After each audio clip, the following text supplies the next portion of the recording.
না আসলে হয়েছে কি মানে এগুলা নিয়ে তো আসলে অনেক কথা যেটা হয়।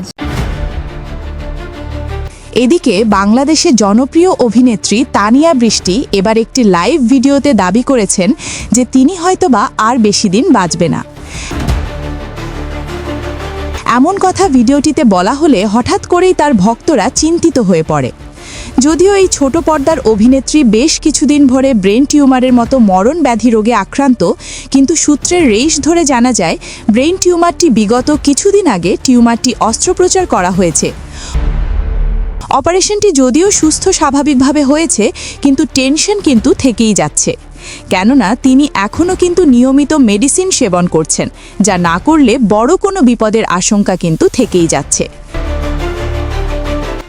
ভিডিওটিতে দর্শকের জন্য তিনি বলেন, আমার জন্য যারা দোয়া করেছেন তাদের জন্য আমি কৃতজ্ঞতা প্রকাশ করছি।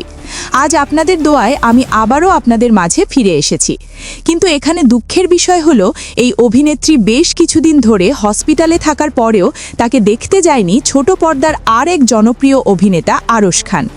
এই আরশ খান কি ভুলেই গেল যে এই অভিনেত্রী তানিয়া বৃষ্টি একটি সময় আরশের জীবনে কি ছিল?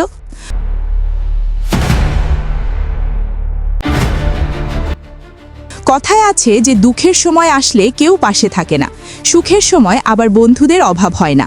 ঠিক তেমনই হয়েছে এই তানিয়া বৃষ্টির জীবনে। সার্জারিটার পর আসলে অনেক ভালোই লাগতেছে, ভালো আছি, ব্যথা নেই, কিছুই নেই আল্লাহর রহমতে। সো আপনারা দোয়া করবেন যাতে একদম ঠিকঠাক হয়ে যায় ইনশাল্লাহ। শিফুল ইসলাম জি আলহামদুলিল্লাহ, থ্যাংক ইউ। শাহাদাত হোসেন জি আমি ভালো আছি আলহামদুলিল্লাহ, কেমন আছেন? ইব্রাহিম খান জি আমি আসলে খুব অসুস্থ ছিলাম, মানে হচ্ছে আমার এই সাইডটা একটা টিউমার ধরা পড়েছিল, সো এটা আসলে সার্জারি হয়েছে, তো এখন ভালো আছে আলহামদুলিল্লাহ। রিমন মে hi, hello. Zahid Hasan hello. Saddam ভালো আছেন? জি আলহামদুলিল্লাহ ভালো আছি। Shahad Hossain Biplob thank you so much, thank you so much.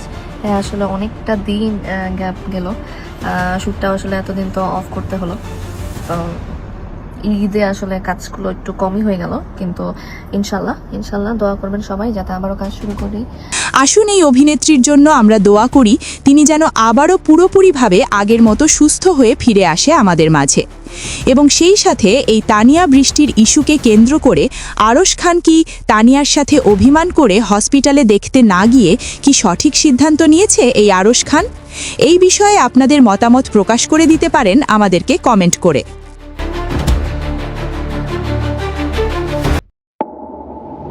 এতক্ষণ সাথে থাকার জন্য ধন্যবাদ। নতুন নতুন আপডেট খবর পেতে চ্যানেলটি সাবস্ক্রাইব করে পাশেই থাকবেন।